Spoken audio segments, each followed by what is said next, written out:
All right, we did it. We went through crazy Marvel times. It was wonderful. I didn't even realize I was wearing my old shirt that I sold way back in the day for Marvel 3, which is the Dante B&B combo. We're back, and we're trying to follow up on this whole goddamn Akuma legacy because we just got through a couple of games. Marvel vs. Capcom 2, Marvel 3, and we've played a billion years of Akuma in Ultimate Marvel 3, so we can at least talk about it. But MVC2 Akuma, triple Akuma.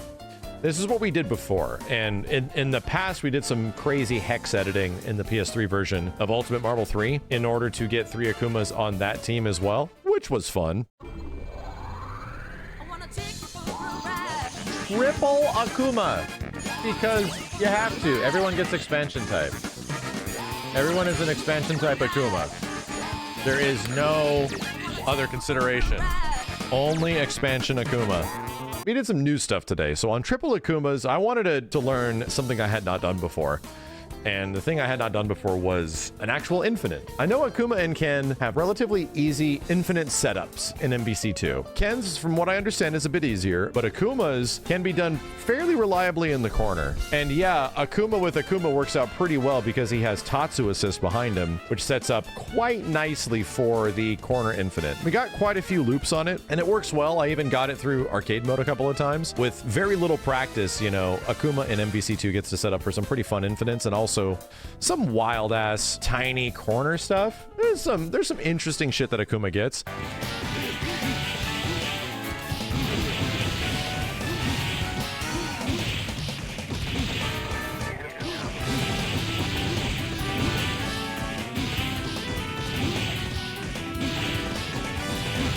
Let's go. This guy's fucking mad.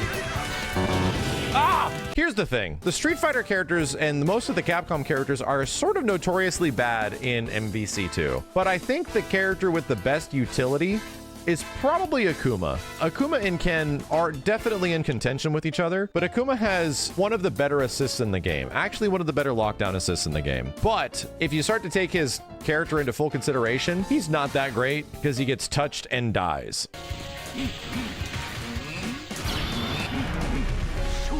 And Dan is dead. There we go. Let's go, bitch! Oh! Jin came in because he was the last character, did an automatic activation of his super, which he gets if he's the last character. He gets armor, and it was fucking stuck. He had to eat it. Most of the Capcom characters have this problem where they just don't have the mobility to deal with all the crazy assholes in MVC2. Akuma is unfortunately in that boat where you can do some okay stuff with him, but really you have to get some character specialists, some player/character specialists in order to do really cool shit with Akuma. But he does have some fun stuff. He's got some like DHC glitch setups and, you know, things of the like. He's just a fun character, right? And this is the challenge of MVC2, is that he's just so much of a middle of the road roster member that he can get shit done, but in comparison to the big boys, you know, the Magnetos, the Sentinels, the Storms of the like, he is just not up there with them. He's a fun character, and doing launcher into Tatsu into air fireball is probably one of the more fun Shoto combos you can do in MVC2 just in general. Yeah, Akuma's a lot of fun to be had, but don't expect him to be super good, you know? And you can make him good, it's just that that's gonna take a lot more work than the majority of the roster. Mother!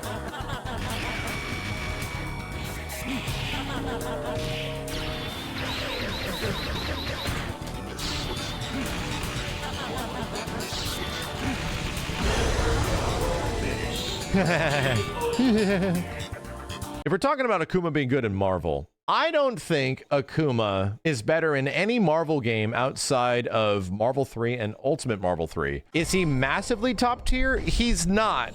But in Marvel 3 Vanilla and Ultimate Marvel 3 especially, the character is significantly more versatile. And he's proper juiced, right? In comparison to especially Ryu, because that's the only other Shoto in Vanilla Marvel 3. Vanilla Ryu gets almost nothing, man. This character is mad dry. And at least in this game, Akuma does get quite a bit of sauce. His combos aren't nearly as abridged because Demon Flip cannot be done in the air, which really sucks, man. That completely stifles a lot of his mobility and what he can do, and that changes in Ultimate Marvel 3. but he definitely gets some pretty good usage in this game. And I remember Akuma being used quite a bit, especially in the hands of like Justin Wong and stuff. His Akuma Wolverine Storm team was still pretty good even in this game. So he's definitely much more functional and usable in this game. Demon is fast as shit, and he's got a couple of really great supers with great combo damage. He can combo into multiple level 1s. He's just a great character, just in general. Wow, Dante, you grabbed me out of that shit?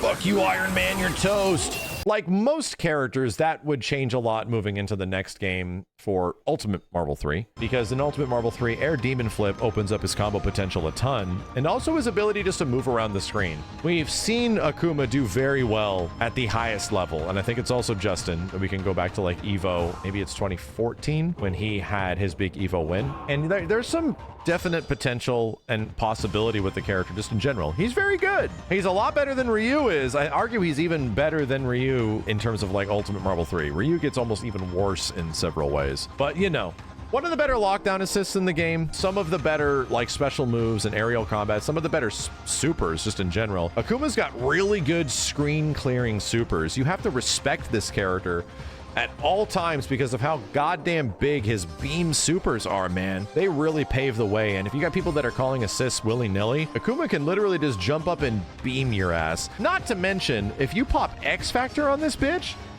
buddy, super jump, beam from the air, the solid beam does a shit ton of chip damage, like a disgustingly big amount of chip damage. So I've always been really fond. I like putting Akuma on point when I play this character, just because doing Akuma combos is so much goddamn fun. And his corner combos are unique, his mid-screen combos are relatively cool, and you just get double beams out of both of them. Man, I love this shit, dude. He's just such a goddamn blast. Come on, lady, let me do it. All right, that's fine. I got another Akuma. I got another Akuma. Ow, I got another one. I got another one. You can't stop me. Suck it. Whoa, woof. You win. She's dead. She's like, oh no, snap out Akuma. Akuma, what the fuck? What's going on? Suck it. Whoa. I'm glad we spent a bit of time with vanilla Marvel 3 because I've played a lot of Akuma over the years on a variety of teams. I think my main Akuma team was Akuma Dante Deadpool whenever we messed around with that in Ultimate Marvel 3. And it's fun. They just work together super well. Akuma sets up for Deadpool's overhead low, like super easy. We got to give massive props. As much as I really enjoy the Versus series and Akuma in a lot of these games, Premium Versus series Akuma 100% belongs to Marvel 3 Vanilla and Ultimate Marvel 3. If you want like the most combo fun, mobility fun version of this character, Clink dashing around with Akuma is gross. It is an absolute blast. So, you know, it's shocking.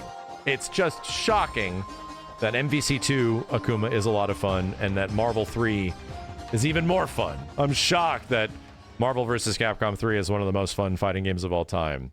Just so surprised.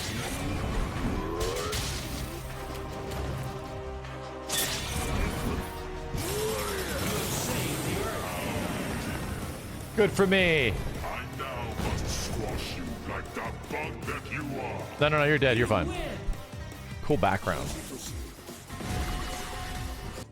Even a World Eater has proven to be an unsatisfying opponent. A World Eater.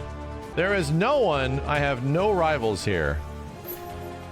It would be futile to wait for one to appear.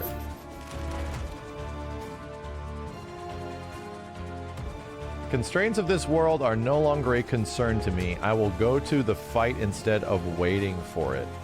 That's what, Iron Man, Chun-Li, Wolverine, Ryu? I will find an opponent who will at last provide the challenge I crave. Not an ending. Kuma just beats up everyone? Bro, come on. And then he went to Tekken. Wow, you're right.